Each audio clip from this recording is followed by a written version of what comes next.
Hey everyone, welcome back to the Deep Dive. We've got a really fascinating one for you today, a topic that I think a lot of us struggle with, procrastination. And we're really diving deep into James Grouder's book, The Procrastination Breakthrough. We're going to try to unpack as much good stuff from it as we can for you today. Yeah, definitely a topic that resonates with, I think, pretty much everyone. And our goal here is, to give you a really solid understanding of, chronic procrastination. What is it? What's going on underneath the surface? And, most importantly, what can we actually do about it? Right. Because I think a lot of people like myself, we can kind of intellectually grasp some of those concepts, but actually putting them into practice in our daily lives can be a whole other challenge, right? Absolutely. Yeah. And, we really want to make this, as practical and as applicable as possible. We don't want to just throw a bunch of, theories at you.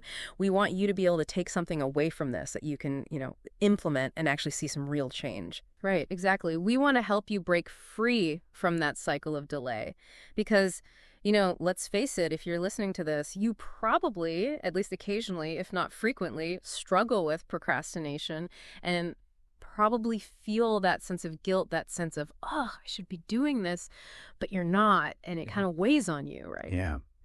And that feeling is so common. And I think one of the things that Grouder does so well is he kind of, helps us to reframe how we view procrastination in the first place. Yeah. It's not simply a matter of laziness. I think we've all kind of had that, kind of internal dialogue with ourselves where we're like, oh, I'm just being lazy. But it's really, as he points out, it's much more complex than that. It's really this kind of intricate, almost, coping mechanism for dealing with difficult emotions and fears. Right. It's like an avoidance strategy. Exactly. So let's kind of start at the beginning here. When we talk about procrastination, what exactly are we talking about? We're not just talking about, putting off the dishes for a couple of hours or, deciding to watch one more episode of your favorite show before you, get started on a project. We're really talking about chronic procrastination. Right? Yeah.